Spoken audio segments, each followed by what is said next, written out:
Halo, selamat datang di Better Call AI Podcast. Podcast ini merupakan kolaborasi antara gue, Sultan Aulia, dan 1%. Di dalam podcast ini, kami akan membahas mengenai AI, teknologi, future of work, dan juga pendekatan filsafat untuk menghadapi masa depan. Kami ingin kamu untuk bisa dapetin insight terkini soal topik-topik masa depan dan teknologi. Biar gak nyerah dan kaget di tengah gempuran kecanggihan teknologi yang seakan ngancam eksistensi kita ini. Jadi, enjoy the podcast. Halo semuanya, balik lagi di 1% Podcast. Di segmen baru ini, kita akan membahas soal AI. Nah, nama segmen baru ini adalah Better Call AI Podcast. Jadi, kita tuh pengen ngebahas soal AI, tapi dengan pendekatan kayak lu tuh jadi kayak pendekatan lu tuh gak usah khawatir mengenai AI, lu tuh gak usah terlalu mikirin existential threat atau ancaman eksistensi gara-gara AI, karena kita percaya kalau misalnya manusia dan AI itu bisa hidup berdampingan. Tuh. Nah, kita juga disponsori oleh The Futurist Gen Z. Yeay, thank you Futurist Gen Z. Thank you Futurist Gen Z, yang mana adalah kita juga bro. Editornya tolong taruh Kita sini disponsori oleh diri kita sendiri dan Futurist dan kita. Indomaret. Sip, gitu bro. Gak ada yang maaf Indomaret ya. Maaf. Itu sih. Jadi kayak gimana bro? Lu kan udah baca tuh soal artikelnya si Mark itu kan, yang Why AI Will Save the World. Nah di situ kan ngebahas soal AI itu, dia tuh ngebahas soal pandangan-pandangannya positif mengenai AI, dan menurut gua dia jadi semacam hal yang apa ya? Bukan kontrarian lah, ibaratnya itu kontrarian. Jadi orang-orang mah ngomongin soal negatif mulu soal AI, tapi dia sendiri ngomongin positif. Tokoh loh dia tuh, tokoh ternama yang ngomongin positif soal AI. Nah, lu kan udah baca tuh, gimana menurut lu? Ya, mungkin sebagai konteks ya buat teman-teman yang belum tahu, dan gue yakin kayaknya pada belum tahu. Mungkin gue tanya balik lagi sih. Emang ini artikel tuh apa sih? Kenapa kita bahas itu, sama siapa sih yang buat sebenarnya? Jadi artikel itu tuh ngebahas soal AI yang akan alasan-alasan kenapa AI itu bakal jadi penemuan luar biasa yang diciptain oleh manusia. Nah, yang menulis artikel ini tuh CEO-nya Oracle, CEO-nya Netscape kalau lo tahu. Netscape tuh salah satu web browser pertama sebelum Internet Explorer kalau lo tahu tuh. Gitu dan si Mark Andreessen juga sebenarnya kan adalah ini ya. Sekarang dia megang venture capital A16Z. Yang mana venture capital yang cukup kontrarian juga sih, tapi very successful. Jadi buat lo yang nggak ada di dunia startup, ini orang setara Mark Zuckerberg sih. Setara Peter Thiel lah. Setara Peter Thiel. Zero to One deh bukunya tuh. Setara Peter Thiel. Gitu sih. Jadi emang influential banget lah. Jadi kalau misalnya dia ngomong soal teknologi khususnya, ya sudah sewajar sih didengerin karena emang capable juga tuh orang gitu. Betul. Meskipun terakhir aneh sih ya, maksudnya agak OT dikit. Terakhir dia kan, lu tau nggak yang dia invest di CEO-nya GoWork yang sampai sekarang belum ada produknya. Iya. Itu terakhir juga menarik tuh. Iya. $1 billion ya. Nyampe ada seriesnya kalau nggak salah yang main itu Jared Leto. Iya. Kenapa gitu banyak kayak Yuval pandangannya tuh negatif, terus tuh kayak nggak negatif sih, mungkin lebih ke takut kali ya dia tuh orang. Elon juga takut kan. Elon juga takut Elon tuh takut. sama. Sam Altman juga. Sam Altman yang bahkan moderat ya. Iya sih. Bahkan yang pencipta juga jadi kayak nggak sepenuhnya positif gitu. Karena emang penciptaan teknologi itu pada akhirnya akan ada juga dari dulu pun ya teknologi, mulai dari api bahkan itu pun ya ada plus minusnya lah gitu. Cuman ya sekarang teknologinya tuh bisa melampaui itu semua. Pemikiran gue ya. Pemikiran itu tuh kayak knowledge worker lah itu ibarat. Jadi bisa tergantikan, ibaratnya gitu. Nah, menurut Maya gimana tuh? Oke. Kalau menurut gue sih, karena ini salah satu artikel kayaknya paling dilihat sepanjang masa juga, nggak tahu sih. Tentang AI kan. Si How AI Will Save the World ya. Why AI Will Save the World. Betul. Dan gue pas baca itu sih, itu artikel yang kayaknya bisa jadi kayak komunis manifesto sih. Mungkin manifesto. Bisa jadi ya. Iya sih. Kayaknya iya deh. Karena dia kan cukup kontrarian. Dia juga ngelawan kayak something yang apa ya orang-orang yang kontra ibaratnya. Dan ya udah dia juga sekarang kalau lihat websitenya A16Z itu dia memang fokusnya ke AI semua Kayak sih. semua ya. Hampir semua ke AI. Kayak 30% kayaknya. 30% soalnya. Venture dia ke AI gitu. Tapi apa 70% ya? Gue lupa. Tapi ngomong-ngomong soal venture, emang startup AI itu lagi dikucurin dana banget yang Benar. walaupun emang pakai API-nya ChatGPT ya. Jadi kayak semacam itu sih. Itu gila banget kalau misalnya ngomongin soal venture, kucuran-kucuran dana sekarang. Iya, bahkan saking gilanya kan si Jasper aja. Iya Jasper, Wrightsonic dan lain sebagainya lah buat nulis kan. Ya. Itu kan mereka baru didiriin sekitar Oktober gitu kalau nggak salah. Pas GPT 3.5 ada atau ya. GPT-3 ada gitu. Kayak GPT-3 deh si Jasper tuh kayaknya. Iya GPT-3 terus habis itu kan berbulan-bulan kemudian ChatGPT mereka growing sekarang udah billion 100 juta dolar. 100 juta apa billion ya? Iya. Segituan lah pokoknya gede banget pokoknya. Gede banget gitu sih. Jadi kayak gila banget emang kalau misalnya ngomongin soal venture capital yang ngucurin dana ke AI. Kalau di Indonesia ada gak sih? Ya ada lah beberapa. Ada. Mungkin yang prominent Kata AI. Terus tuh yang apa yang suara tuh? Yang suara. Prosa. Ya, Prosa. Nah, kalau lu tahu tuh Prosa. Itu sih banyak banget. Nah, ya balik lagi ke tadi Why AI Will Save the World. Jadi di artikel itu tuh ngebahas soal jadi si Mark itu bilang kalau misalnya anak-anak sekarang tuh terbantukan banget lah dalam segi pembelajaran ya. Jadi bisa lebih personalize. Personalize itu bahasa sehari-harinya apa ya? Personalize ya personal. Personal sih. Iya jadi kayak lu tuh gak mesti ngikutin banget sama guru. Guru kan kadang pembawaannya terlalu kaku gitu. Sedangkan ada orang-orang yang gak masuk nih dengan pembawaan kaku gitu. Nah lu itu orang-orang kayak gitu, anak-anak yang kayak gitu tuh bisa gunain AI buat lebih ngepersonalisasi lah gaya belajarnya. Dan menurut si Mark itu di artikel itu yang akan berdampak sih. Cuman baik lagi karena kan AI itu mesin kan belum bisa terlalu memahami emosi lah, namanya juga mesin ya. Jadi emotional intelligence yang bisa diberikan oleh guru itu tuh nggak ada kasih sayangnya. Jadi takutnya orang itu pinter tapi nggak ada etikanya lah gitu ibaratnya. Gitu sih Van menurut Aing. Jadi kan tadi ngomongin soal itu ya, soal AI untuk jadi tutor, jadi guru gitu. Nah karena kan AI itu bisa lebih ngepersonalize gaya pembelajaran seseorang kan. Nah, cuman yang jadi pertanyaan adalah AI itu walaupun bisa menyediakan informasi-informasi gitu, nge-provide informasi, tapi di satu sisi dia juga bisa nge-provide emosi ke murid. Nah, emang iya. At least untuk sekarang. Iya. At least untuk sekarang. Mungkin kalau misalnya ke depan ya ketika AI bisa memahami emosi ya baru tuh udah ada di tahap itu. Udah gila banget sih kalau nyampe udah tahap itu. Gue malah tadi kan berarti kita temanya sekarang yang pertama pembelajaran ya. Pembelajaran. AI itu diargumenkan akan kayak semacam bikin pembelajaran jadi lebih mantep lah ya. Mantep. Buat anak-anak. Tapi menurut lu tadi mereka sekarang at least punya beberapa kelemahan lah ya. Gitu. Menurut gue sih justru enggak. Karena ya enggak sih AI maksudnya kalau dibilang AI nggak bisa iniin emosi, mereka very helpful kok. Very helpful dalam maksudnya mereka kalau kita bilang oh gue lagi galau nih. Mereka bisa respon dengan baik sih. Bahkan mungkin lebih baik dari 50% psikolog di luar sana ya. Jadi kayak apa tuh namanya kalau jadi ingat filmnya Her. Jadi filmnya Her tuh menurut tuh bakalan kayak udah ada deh orang-orang yang bahkan jatuh cinta sama komputer gitu. Udah ada yang nikah kan ya.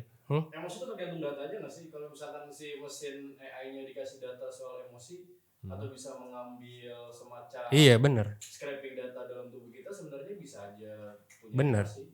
Asalkan bukan punya emosi, mungkin tadi melihat dan merespon emosi kan. Melihat dan merespon emosi. Mereka nggak perlu punya emosi sih. Karena kalau mereka punya emosi, mereka kayaknya hidup anjir. Ya, sentien jadinya ya. Iya sih gitu. Asalkan datanya ada lengkap banyak gitu, tercatat dengan jelas, dia kemungkinan bisa memahami emosi seseorang itu dan jadi bisa nge-provide informasi sekaligus nge-provide secara emosi juga. Iya, bagi gue sih justru AI yang sekarang bahkan Gue nggak tahu sih ya. Kan kita di Indonesia dikelilingi oleh, ini kita udah sempat bahas di podcast sebelumnya. Kita di Indonesia dikelilingi oleh orang-orang dengan, lu tahu nggak IQ rata-rata 75 ya? 78 menurut kata data. Tapi bahkan menurut sumber lain ada yang 70-an 70. IQ orang Indonesia. So kita dikelilingi oleh orang-orang dengan IQ 70. Meanwhile si ChatGPT itu kan IQ-nya 150. Sekarang mungkin 6 bulan ke depan nanti gue gak tahu. Iya sih. Tapi bahkan ChatGPT aja kayaknya lebih enak diajak ngobrol tanpa mengurangi rasa hormat pada ya misalnya orang-orang dengan IQ di bawah 100. Gak tahu sih lu kan kerja di kerja di pemerintahan ya. Lu kerja di pemerintahan ya kan? Iya. Gak tahu menurut lu gimana nih? Kan lu ada di pedesaan kan? Betul. Gak perlu disebut desa mana gitu. Biar netizen mencari-cari aja. Jadi nih, dia ada di desa mana. Tapi jujur ya emang menurut lu lebih enak ngobrol sama ChatGPT sama orang-orang desa? Sorry ya buat orang-orang desa ya. Tapi ya emang sih jujur kalau di kantor ya diem aja gitu. Tutup headset kan. Gak ngobrol sama siapa-siapa. Soalnya takut apa ya, gapnya tuh terlalu ketinggian kalau misalnya ngobrol sama mereka. Jadinya sotoy banget sih kalau misalnya ngomong, gue jadi harus ngerendahin dulu. Tapi gak kayak gitu, maksudnya kayak kalau misalnya gue ngomong, itu pun jadi latihan gue kalau misalnya gue ngomong ke orang-orang desa gitu. Gue harus bisa penyampaian yang terlalu terlalu istilah-istilahnya pakai endakik gitu ya istilah-istilahnya tuh. Ya gue tuh berusaha untuk menyederhanakannya. Iya. Itu tantangannya. Tapi balik lagi tadi kalau misalnya ngomong soal ke ChatGPT, kayak enggak sih, gue tetap nyaman ngobrol sama orang ya. Cuman di beberapa kasus ya gue ngobrol juga sama ChatGPT kalau misalnya brainstorming soal apa gitu. Gue sih lebih suka ngobrol sama ChatGPT ya daripada orang-orang yang mungkin susah diajak ngobrol. Ya orang-orang di kantor ini, orang futuris Gen Z mungkin enak. Ya enak buat ngobrol kan. Tapi gitu. orang-orang kan di luar orang-orang di luar sana bahkan at many points in my life gitu.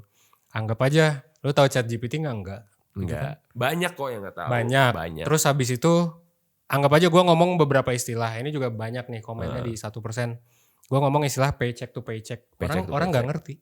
Iya. Dengan istilah itu. Sementara kalau gue ngomong ke ChatGPT, tolong bikin gue script dong, bla bla bla paycheck to paycheck gitu. Gue bilang, anggap aja gue pakai bahasa Jaksel atau campuran bahasa Sunda bahkan. Iya. Jadi kayak kalau lu ngerti, coba lu bilang, aing ngerti gitu. Itu bisa, dia bisa, bener. Ini dan ngobrol dengan ChatGPT, mungkin konteks kerjaan kali ya. Konteks lain sih gue setuju juga. Biar ngobrol sama manusia. Iya. Gitu kan. Kayak iya. Manusia kan bisa kayak gitu ya. Tapi kalau konteks kerjaan ya gue masih prefer ChatGPT dibandingkan 90% orang di luar sana. 90% oh iya, karena kerjaan lu tuh yang knowledge banget lah ya ibaratnya. Jadi gak semua orang-orang di sekeliling lu tuh paham juga sama istilah-istilah yang lu pakai gitu. Dan gue tahu juga kalau misalnya si ChatGPT ini nggak mengeluarkan jawaban yang sesuai dengan keinginan gue, berarti kita yang salah sih. Gitu. Jadi kalau balik lagi ke pendidikan, terutama anak-anak, gue sih ngelihat apa tuh? Udah ngalahin guru sih kayaknya. Udah ngalahin guru ya. Jadi walaupun tadi argumennya soal dia tuh mesin yang nggak bisa memahami emosi. Bisa ya ternyata. Kalau datanya ada. Tinggal pakai kamera aja kan si GPT-nya. Oh iya, computer vision ya tuh. Tinggal pakai kamera, tinggal pakai suara, whisper, text to speech. Speech to text. Text to speech, speech to text. Bisa sih ternyata ya. Untuk memahami emosi ya. Tapi memahami dan merespons emosi. Dan merespon. Tapi menurut gue enggak cuy. Tapi ya bisa-bisa aja sih. Cuman ya mungkin in the near future mungkin ya yang bakalan itu banget. Apa tuh namanya. Luas banget lah. Nanti bakalan ada juga soal penelitian-penelitian atau apapun itulah yang membahas soal itu. Gue yakin sih bakal ada. Soalnya emang udah memungkinkan banget ya teknologi sekarang tuh buat kayak gitu. Memungkinkan banget. Justru menurut gue pekerjaan yang gak bisa digantikan tuh bukan guru anak sih. Apa tuh? Caregiver, perawat. Oh iya. Karena mungkin kalau anak-anak sensitivitas mereka terhadap mesin tuh udah terlatih gitu loh. Kayak mereka udah terbiasa lah hidup dengan mesin. Ibaratnya pagi-pagi ada robot lagi nyapu. Iya. Sementara kalau orang-orang tua yang mungkin punya terminal illness lah gitu. Itu kayak ya mungkin sungkan, bukan sungkan, bahasa yang lain tuh nggak nyaman lah. Kalau mereka di-treat sama bukan manusia lah gitu. Bisa jadi kayak lu main Detroit Become Human gak? Detroit Become Human kagak. Enggak. Jadi di Detroit Become Human tuh itu kan salah satu game yang sangat sering lah ya didiskusikan di komunitas kita kan. Komunitas Futurist Gen Z maupun Better Call. Apa tuh? Si Detroit Become Human ini nyeritain zaman tahun 2000 berapa ya? Ada yang tahu nggak?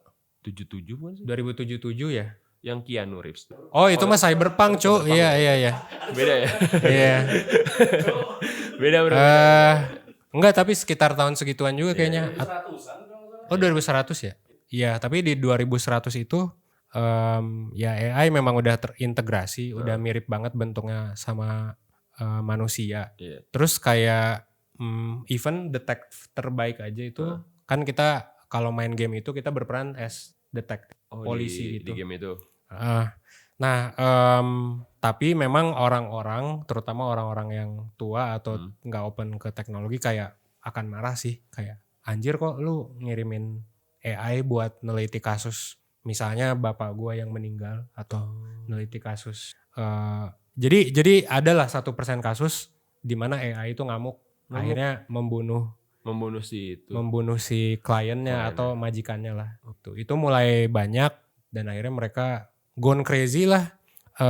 Meskipun di akhir sebenarnya tergantung kita maininnya gimana. Kita bisa kayak kan kita jadi AI-nya multiple endings. Jadi bisa aja kita kayak ya udah gitu. Kita nggak peduli sama manusia terus bersembunyi aja, itu bisa. Kita juga bisa kayak ya peduli sama manusia terus demonstrasi sampai haknya dapat. Jadi AI itu udah punya rights-nya tersendiri. Gila sih. Sama kita juga bisa ngancurin ngebom manusia juga bisa. Bisa tuh. Bisa. Jadi gabung sama AI. Enggak, ngebom tuh I mean ngebunuh manusia yang menurut si AI atau kitanya nyebelin. Bisa jadi kayak bebas aja gitu ya. Outlaw itu bener-bener outlaw. Apa ada law-nya di atas itu? Bebas outlaw aja ya? sih. Outlaw ya. Kayak GTA lagi sih kalau gitu. Tapi itu story base ya. Jadi ya kita milih decision aja. Oh iya sih. Gitu. Nah kita ini ngomong-ngomong soal future ya. Itu kan science fiction ya. Gue penasaran juga sih. Kalau misalnya di artikel itu kan, balik lagi ke artikel tadi. Si Mark tuh bilang kalau misalnya AI itu bisa jadi semacam tools untuk menemukan something new gitu di universe. Tools untuk menemukan something new di universe. Iya sih. Kayak misteri alam semesta gitu, adanya UFO atau enggak, kayak gitu-gitulah pokoknya. Itu tuh memungkinkan lah nanti di masa in the near future. Nah, menurut Maya gimana tuh kalau gitu? Oke. Ini balik lagi sih ke bahasan sebelumnya ya. Gue mau nanya balik dulu sih. Lu percaya UFO nggak atau alien gitu ada di dunia ini? Lu percaya nggak sama itu? Gue percaya karena penampakannya sih gue percaya. Soalnya nggak cuma satu orang doang yang ngomong, ada banyak banget yang ngomong. Itu kan penampakan. Lu sendiri percaya nggak ada intelligent life di luar manusia? Gue percaya karena kalau misalnya kalau gue sih kayak percaya sih. Gue percaya kalau misalnya ditanya sekarang. Karena gue mikirnya kalau misalnya gini, bumi kan banyak banget kan universe semesta itu di Bima Sakti, di mana Andromeda dan lain-lain. Bumi itu terlalu kecil, sedangkan semesta terlalu luas. Kalau misalnya kita mikirnya kita satu-satunya yang diciptain, itu terlalu egois sih menurut gue. Iya. Gitu tapi kenapa mereka nggak pernah datengin kita? Kan ada aja possibility di mana mereka udah apa tuh? Kayak Star Wars lah. Ada possibility, tapi ada juga yang planet-planet di peradaban di lain gitu, di tempat lain yang peradabannya tuh gak secanggih itu. Jadi makhluk kalau seluas itu bukannya akan ada yang secanggih itu dan bisa. Nah itu makanya UFO tadi kan, possibility UFO berasal dari planet yang canggih itu kan ada juga gitu sih. Oh, kalau itu sih gue nggak setuju kalau yang Kenapa UFO tuh? Karena bisa aja halusinasi kan. Itu sama aja kayak lu percaya hantu nggak sih? Bisa. Hantu juga berarti nyata dong kalau gitu. Lu percaya hantu? Percaya. Kalau misalnya gak percaya tapi gimana ya? Hantu yang kayak kan hantu macam-macam lah. Ada ribuan spesies. Ada ribuan lah. Masing-masing negara, ada pocong. Masing-masing negara tuh punya hantunya khas masing-masing. Iya kan. Dan gak make sense gitu kalau dan UFO kan 90% di US. Penampakannya. Tapi di Indonesia ada bro. Iya, only a little lah. Di beberapa negara bahkan ada yang gak ada kan. Iya sih. Kenapa di US gitu? Kenapa di US doang? Apakah halusinasi mereka doang? Tapi aside dari itu sebenarnya yang mau gue tawarin hipotesisnya. Kenapa tuh? Justru kayaknya ya. Ini gue predicting the future as a Gen Z. Anjay. As a Gen Z gimana? Turis Gen Z. Betul as Gen Z bro.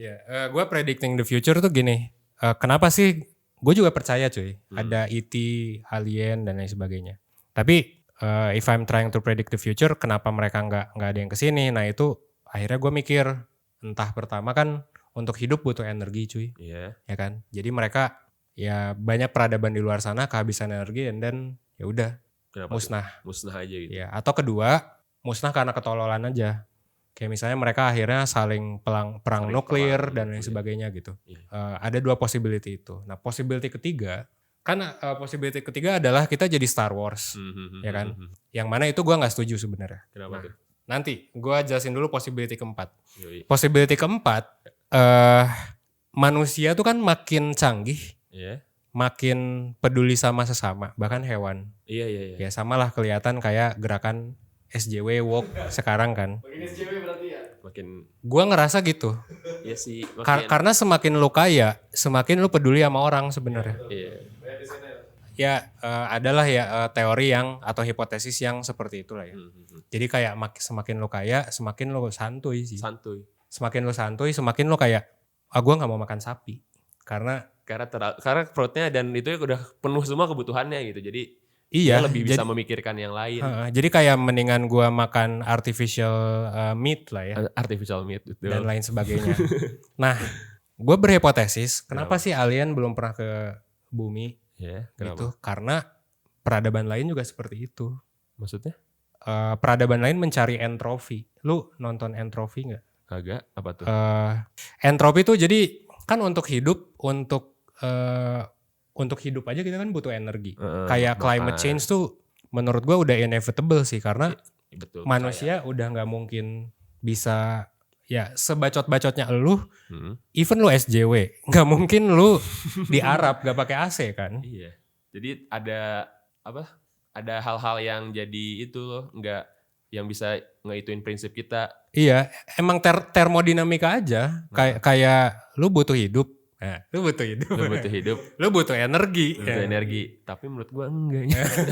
Ya itu SJW itu, tapi menurut gua enggak. Makanya kayak udah batu bara dan lain sebagainya diinin aja. Tapi gua yakin lu kalau tai gitu kan. Bener, tai. Iya. Gak mungkin lu mau bahkan Greta Thunberg aja kan naik kapal pakai apa? Greta Thunberg pakai kapal. Bensin, pakai gas, pakai batu bara. Kan yang itu kan yang nyumbang pakai jet. Iya, which is fine menurut gua ya sebagai SJW tidak garis keras gitu. Buat SJW garis keras mungkin tidak fine. Tapi gini, balik lagi ke entropi. Jadi gua percaya prinsip makhluk hidup bahkan atom gitu adalah untuk menyebar atau menyatu gitu kan. Kayak to find balance lah in the universe gitu. Dan gue ngerasa ada civilization lain, anggap aja ada yang udah canggih lah kayak Wakanda gitu. Atau yang nutup gitu, yang lebih canggih dari Wakanda lah ya. At the end of the day mereka akan ketika udah punya AI, ya mereka akan create simulation aja. Create simulation. Kenapa coba? Karena peradaban di luar udah pada chaos, jadi kenapa kita gak bikin aja? Dan kita pun udah ada toolsnya buat bikin peradaban sendiri. Dan kita jadi lebih permainan aja. Bener, dan sebenarnya balik lagi ke energi. Balik lagi ke argumen energi di awal. Kenapa? Untuk hidup, untuk keluar semesta, keluar bumi deh. Keluar Bima Sakti kan butuh energi. Iya. Lu bakal jadi ngerusak energi di alam semesta, mendingan lu diem aja dan bikin simulasi. Oh, make sense gak? Make sense. Jadi ya connecting the dots kan tadi mana ngomong soal peradaban lain kan kayak SJW tadi kan udah terpenuhi lah, segalanya udah tercukupi. Jadi kita mikirnya ngapain buang-buang energi ke luar negeri, kenapa keluar angkasa gitu buat nyari peradaban lain. Kenapa gak kita create one aja di tempat kita sendiri? Bener, karena mereka gak mau ngerusak alam semesta. Soalnya untuk hidup kan lu butuh makan. Untuk makan lu butuh energi. Lu mau ngabisin energi dari mana? Dan mungkin mereka tuh alien ya, udah melakukan kalkulasi sedemikian rupa. Oh nggak make sense. Gak make sense ya kalau misalnya kita keluar angkasa. Jadi Star Wars tuh kayak Star Wars, Star Trek make gitu. sense. Gak make sense ya. Kenapa kita gak create one aja gitu. Iya. Dan gue juga curiga jangan-jangan kita adalah that one bro. Yoi. Jangan-jangan kita adalah. Karena kenapa kita bukan that one? Kenapa kita adalah the reality? Mantap. Paham gak? Paham. Kayak kenapa harus bumi kita yang reality? Kenapa gak bumi lain? Kenapa gak bumi lain? Kenapa kita gak simulasi? Iya. Itu gak ada yang bisa ngebuktiin sih. Gak ada yang bisa ngebuktiin tuh. Iyalah gak ada. Iya Gimana sih. cara buktiin? Soalnya kan masih. Tapi memang percaya multiverse, teori-teori multiverse kayak gitu. Percaya sih. Kalau multiverse percaya. Kenapa percaya? Ya karena kuantum kan. Maksudnya quantum physics means lu paham tentang waktu. Apa waktu? Waktu, masa dan ya pokoknya. Iyalah IMC itulah kuadrat. IMC Lu paham kuadrat. gak? Gak tahu sih, cuman sok ngomong aja dulu. Ya tapi kan sebenarnya tapi lu beneran gak tahu ya Einstein? Tahu Einstein IMC kuadrat tahu. Artinya apa tuh? Artinya apa? Relativitas teori itu apa gitu. Jadi kan waktu tuh relatif apa? Maksudnya apa itu? Maksudnya waktu itu relatif tuh apa? Lu nggak tahu? Gak tahu. Oh, jadi gini bro, yang jadi fisika. Gak apa bro. Tapi ya udah, kebetulan bapak gue juga kan dosen fisika dulu. Jadi gue banyak mengkonsumsi Buku-buku fisik. yes dan dokumenter sih. Makanya ini buat lo yang mau punya anak lo kasih dokumenter biar ngerti. Tapi gue privilege gue itu blessed with that sih. Oke. IMC kuadrat tuh saking canggihnya, itu sebenarnya kan ngedobrak prinsip waktu cuy. Jadi kayak kenapa sih kita ada prinsip waktu sampai sekarang? Kenapa kita ada prinsip waktu? Karena gini, waktu itu relatif karena waktu itu dipengaruhi massa sebenarnya. Iya, masa. Jadi kalau lu hidup di luar angkasa, yang mana lu nggak ketarik gravitasi atau ketarik massa bumi, ketarik energi bumi kan Newton tuh bilang kalau ya akan selalu ada gravitasi, which itu didobrak tuh sama Einstein karena sebenarnya bumi. Jadi ini tuh kayak 3 dimensi kan gini. Kalau misalnya. Terus bumi kan ada di sini bulat nih. Jadinya kan lonjong gitu kan. Lonjong, jadi kalau misalnya ini ada ke bawahnya ada gitu ke kan. bawah, bener. Nah itu tuh ternyata altering time. Altering time, itu tuh istilahnya. Altering time. Dan di black hole emang ada waktu? Gak ada apa-apa kan. Gak ada waktu karena waktu itu ya saking kuatnya itu lu gak akan bisa hidup di sana dan gak bisa mikir atau apapun kan. Nah anjing gue lupa lagi tadi kita bahas apa ya. Nama jadi bahas ini. Bahas soal multiverse. Oh multiverse. Ya. I see. Ya IMC kuadrat tuh kan kayak gitu. Dan ya anggap universe start with a big bang lah ya. Start with the big bang. Start with the big bang. Anggap kita setuju sama teori itu. Big bang kan sebenarnya adalah ketika ya atom-atom dan lain sebagainya hidrogen tuh meledak lah gitu. Nah itu tuh ternyata sekarang itu ditemukan bahwa ada keanehan. Nah ini masuk ke fisika kuantum. Jadi si Einstein tuh udah nemuin tuh kan teori IMC kuadrat. Bahwa waktu tuh relatif. Tergantung massa, tergantung ya IMC kuadrat lah. Tergantung massa, tergantung speed. Right. Makanya kalau lu bisa speednya kenceng banget. Light of speed gitu. Bisa melebihi speed of light kayak The Flash. Lu kan bisa turn back time kan. Gitu, turn back time karena lu udah gak kepengaruh sama IMC-nya itu. Jadi lu tuh udah bikin black hole tadi gitu, apa gimana? Bikin wormhole. Oh bikin wormhole. Karena kan universe tuh kayak 3D gitu kan. Iya. Kalau wormhole tuh lu berarti kayak ngelipet kertasnya gitu. Oh Inception, Interstellar ya? Iya, lu kan ngelipet gini, terus lu masuk ke dalam. Masuk ke dalam. Nah, ini orang-orang IQ rendah, wawasan tidak luas, mungkin Anda tidak mengerti ini ya. Tidak apa-apa gitu. Aing support gara-gara nonton Interstellar aja. Gara-gara. Itu apaan sih Anda? Oh gitu. Oh iya maaf. Iya sih, kebantu gara-gara Interstellar jadi paham lah. Iya. Gitu bro. Mana pro sama konsep Woksa dong kalau kayak gitu. Woksa. Percaya sama relativitas waktu. Woksa. Moksa. Oh, Moksa. Moksa. Oh iya, Moksa. Ya, gua nggak terlalu belajar tentang Moksa tapi iya. Bisa berubah kepada zat tertentu lain cuman di beda universe gitu. Cuman kalau di Buddha kan dia kan untuk mencapai sebuah kesucian. Iya. Berarti kalau dengan konsep itu harus mana percaya? Kalau ini reality harusnya Moksa ada. Tapi kalau ini bukan reality, ini simulasi, harusnya enggak. Harusnya kita tuh manusia yang ada di realitas sebelumnya. Terus ya udah, ini adalah simulasi ke-100. Simulasi ke-100. Yang kebetulan kita bikin diri kita nggak sadar. Karena udah bahwa diri kita udah ngelewatin realitas sebelumnya. Enggak, simulasi itu kan kalau lu sadar ya nggak seru lah. Iya, nggak seru lah. Dan bumi yang asli itu ibaratnya udah se-oke itulah. Jadi orang ya mau nge-solve apa? Gak ada problem lagi. Gak ada problem lagi, benar. Kita bikin problem baru di dunia baru kita yang diciptakan oleh kita.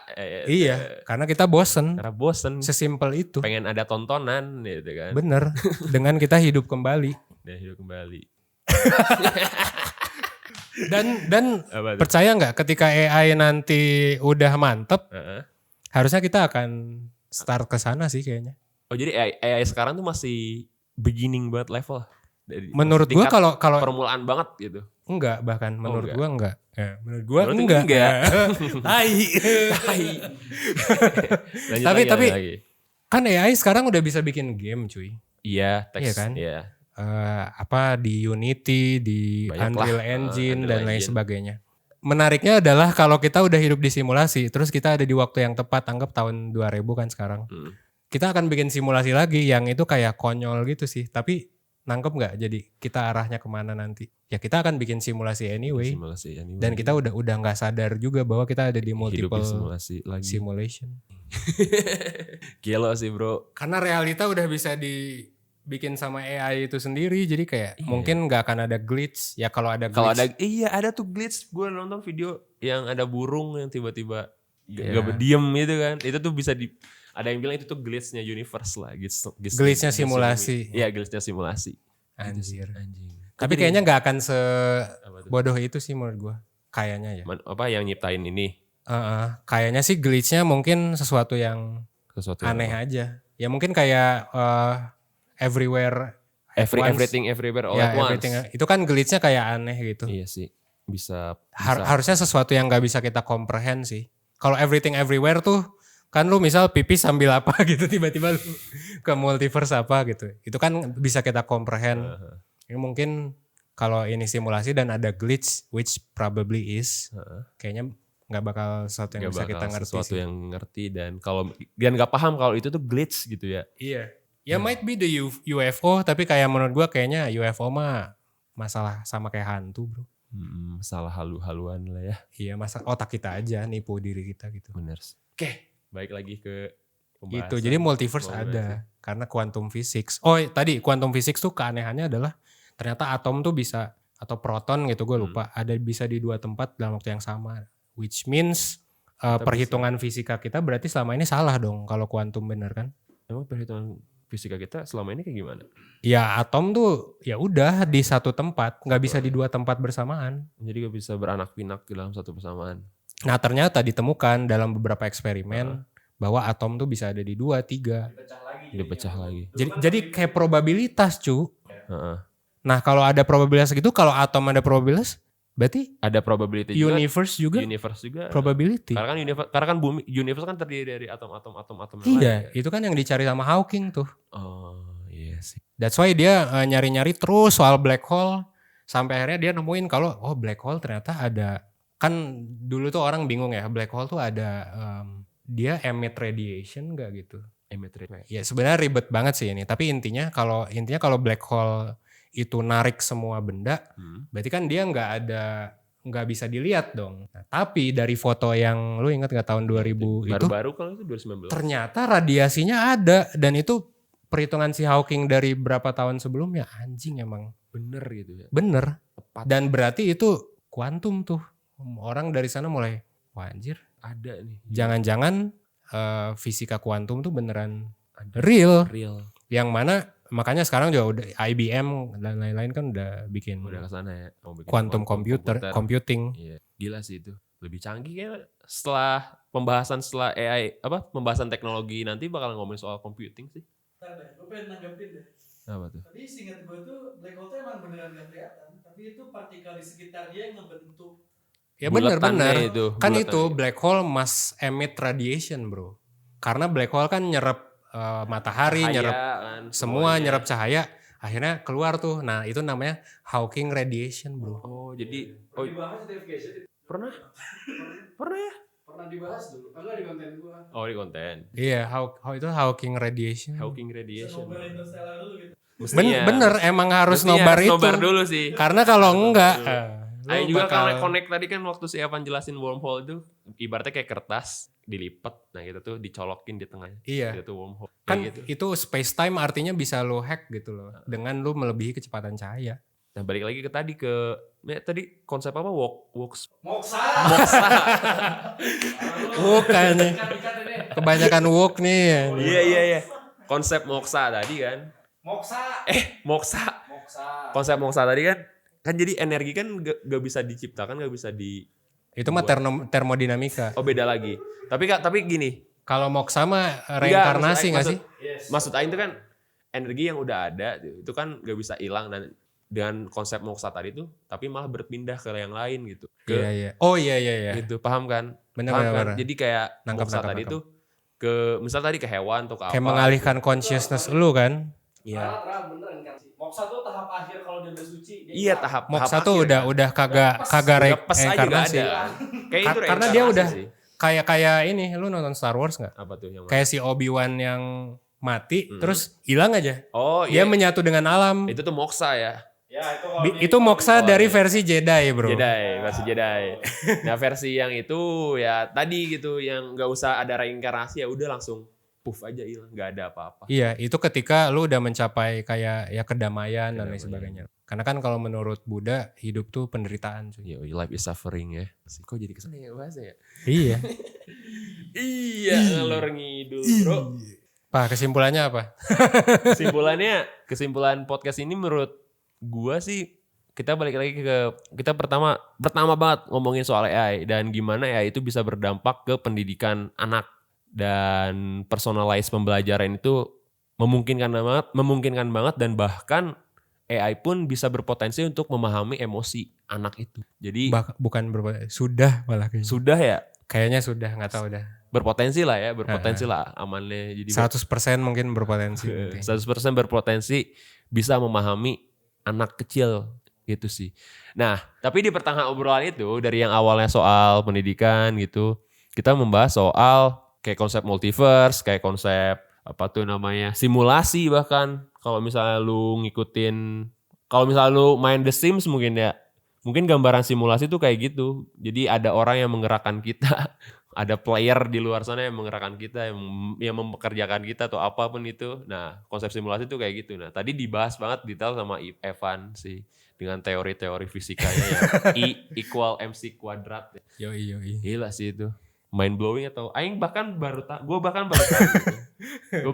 gue cuma tahu IMC² itu ya udah sebatas kayak teori doang Van gitu sih. Jadi tadi pas mana jelasin tadi gila sih ternyata emang seluas itu bahwa fisika tuh emang semantap itu bro. Kan itu theory of everything-nya Hawking yang Hawking anggap dulu lah sebelum akhirnya dia menemukan bahwa anjir gara-gara black hole nih kan Mystery of the Universe bisa terpecahkan. Bisa terpecahkan akhirnya dari sana dan time travel is possible cuy. Sejak gambar black hole itu gila. Oh, sejak gambar black hole time travel possible. Jadi kayak black hole beneran ada ya ternyata. Soalnya kan black hole awalnya cuma kayak ya udah konsep dasar. Konsep doang yang mana hitung-hitungan matematika gitu. Iya. Not sci-fi tapi kayak lu nggak pernah lihat aja, cuma ada dalam hitungan doang. Tapi dengan adanya penampakan itu yang dipotret yang ternyata ada radiasinya juga di pinggir-pinggirnya tuh Hawking radiation. Jadi teori-teori yang dicetuskan oleh Hawking itu jadi lebih possible bahwa manusia bisa time travel dan lain sebagainya. Jadi ilmuwan-ilmuwan lain juga sekarang lagi berusaha keras lah. Itu sih. Jadi kesimpulannya gitu ya. Silahkan simpulkan sendiri pakai YouTube Summarizer. Jangan anjir, nonton. Biar kita dapat AdSense cuy. Gitu sih bro. Jadi ya udah. Oh iya, kalau misal lu pengen ngikutin soal AI dan belajar banget pembahasan mengenai AI dari nol, lu juga bisa join webinarnya Futurist Gen Z. Jadi di bulan ini kita akan ngebahas soal AI mulai dari pendekatannya filsafat, pendekatan teknis, apapun itu. Jadi lu bisa silahkan join di webinarnya Futurist Gen Z. Dan komunitasnya juga Oh iya, dan komunitas juga lu join juga ya? Iya. Oke, bye.